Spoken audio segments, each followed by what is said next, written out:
One more video to go. I'm going to go check out the questions here. The last one is about EMS pilot job questions. Don't see anything else new there. Still people hanging in there. The last chapter, there's 18 chapters of the book. This is the last one that we're going to do a video on tonight. Helicopter pilot EMS jobs. I had a gentleman a while back who emailed me a bunch of questions, so I went ahead and answered him with a video, and that's another chapter in the book Helicopter Check Ride. I did it for 5 years. Great experience. Glad I got to do it. So we're going to go ahead and roll that now so we can move on to other things. If you think of anything else while this video is playing, put them in the box, give us a share, and we'll see you after this video in just a few minutes. Having been an EMS pilot, I get asked many questions about the job. So I decided to add some of these questions to my book, Helicopter Check Ride. This is chapter 14. First question, can you tell me a typical day on the job as an EMS pilot? On a typical day, you show up and talk to the pilot that you're relieving. The first thing you do, go down and pre-flight the aircraft. Get the aircraft ready to go for the day. Check in and look at weather. You have to have everything ready to go so that when that call comes in, you're ready. After that, it's pretty much watch TV, sleep, eat, read, get on the computer, pretty much whatever you want to do. If and when a call comes in, you go out to the helicopter and you fly point A to point B and try to transport the patient in the safest manner that you can. Next question, what was your favorite part of the job? My favorite part of the job, flying a $6 million aircraft. That was pretty cool. We had really good maintenance and good equipment. I worked for a really good company that I was actually proud to work for. So the favorite part would be when we got to actually go out and fly. And of course, the next question would be, what was your least favorite part? For me, that would definitely be the hours and hours and hours of doing nothing. No calls, no flying. The next thing that comes to mind is being watched over by hospital personnel that know nothing about helicopters or helicopter operations. Some of them want to dissect every move that you make and play armchair quarterback. We don't get involved in what they're doing in the back with the medical situation, but they all seemed like they need to get involved in what we were doing up front of the aircraft. Next question, what surprised you the most when you started working in the EMS field? Well, because I had a background in emergency services with the police department and fire department, there were a few things I had to get used to. When I first went to interview for the job, the base manager knew my past history, and he said, this is going to be a little bit different. You're used to rushing the fire truck or rushing the police car. In helicopter EMS, we don't rush. We walk to the helicopter. We do a walk around, we climb in, we put our seatbelts on, we go through a step-by-step checklist to make sure that everything's good to go.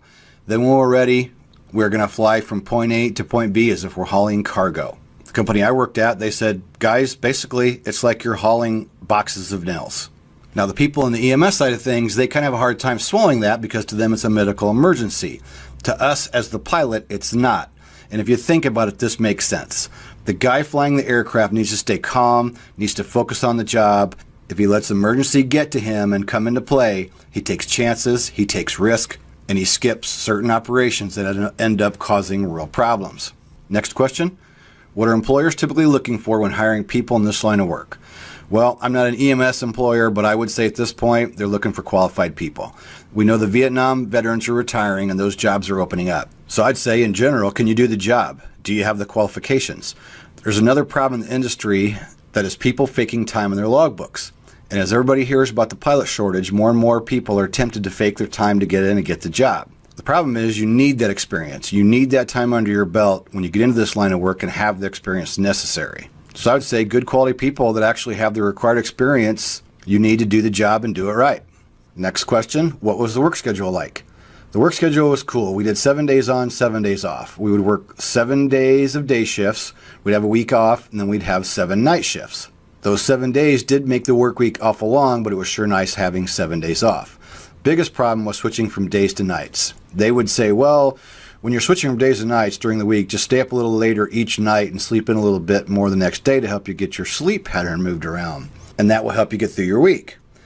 Me, personally, working nights off and on for years in all kinds of different emergency services, I don't think you ever get used to working nights. Our bodies are meant to be awake in the daytime and asleep at night.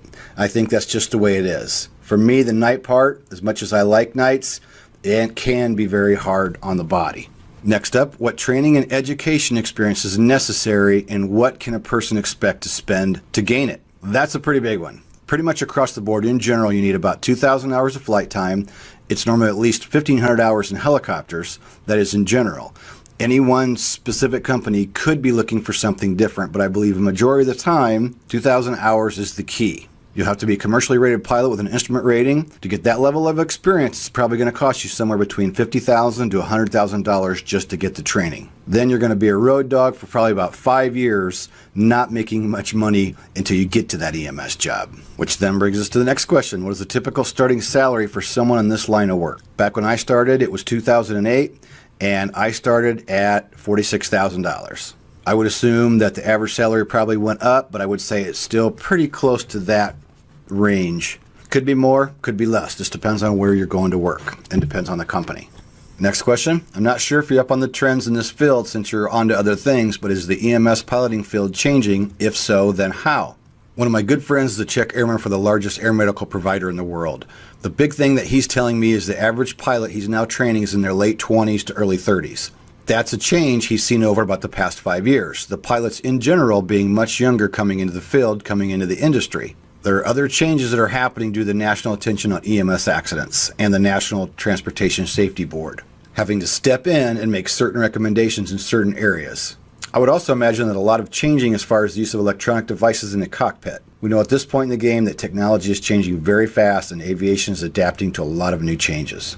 Next question. What advice would you give someone who wants to pursue this as a career? If this is going to be your career path, I would say get your commercial, get your CFI and your instrument rating, get out in the field and start working. Do a good job, fly by the rules, and just know that your career path might change as you're going through this process. You may decide to go into the oil and gas with platform operations, or maybe you want to go into forestry. For a lot of us, our goals change once we get out into the real world and start working in the industry. But there's nothing wrong with that at all. Bottom line is get your ratings, start billing your time, and make good decisions to be a safe and prudent pilot. And the last question for Chapter 14 from Helicopter Check Ride. Do you have to have a certain amount of turbine hours to get any job? When I got hired, I had around 350. The company I went to work for said, well, we usually hire guys with around 1,000 hours of turbine time. And I said, well, that's great, but I really want the job and 350 is all I got. And that was darn hard to get that 350 hours. And the guy chuckled and said, well, we like to see 1,000, but it doesn't mean you won't get the job. And I did get the job and it all worked out. I know currently my friend that's a Czech airman told me they look at 1,000 hours of turbine time and 2,000 hours total. I asked him, I said, don't you think 1,000 hours is a little bit ridiculous when there's so many good quality guys out there that might only have a few hundred? And my Czech airman's reply was, well, it depends on the situation, what their background is, and can they waive some of those hours depending on the circumstance. So getting those almighty turbine hours is always a key pretty much in any industry as far as airplanes or helicopters. Moving up the ladder always requires turbine time. On an ending note, for me in the helicopter EMS field, I got to do it for 5 years. It was a great experience. There were a lot of things I liked about it, and there was other things not so much. I'm glad I got to do it. I learned a lot of things that still help me to this day.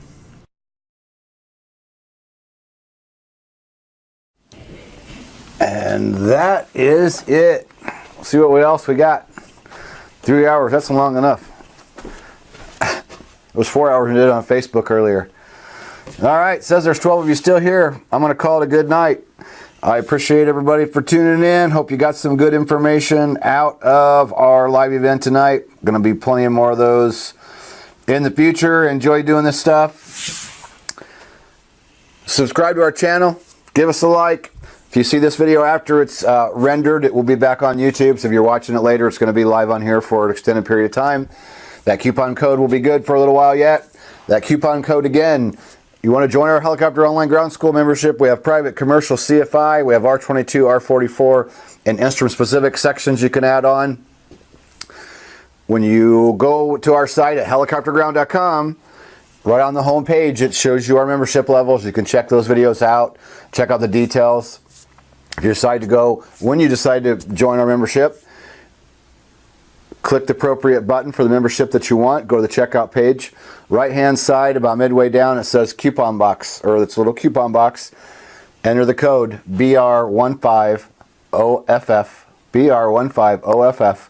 Click apply, and that will give you your special code. Once you click that, it'll reveal the discounted price of 15%. So I'm going to get rolling. Thanks everybody for tuning in. Thanks for the likes and shares. Subscribe to the channel, and we will see you in the next video.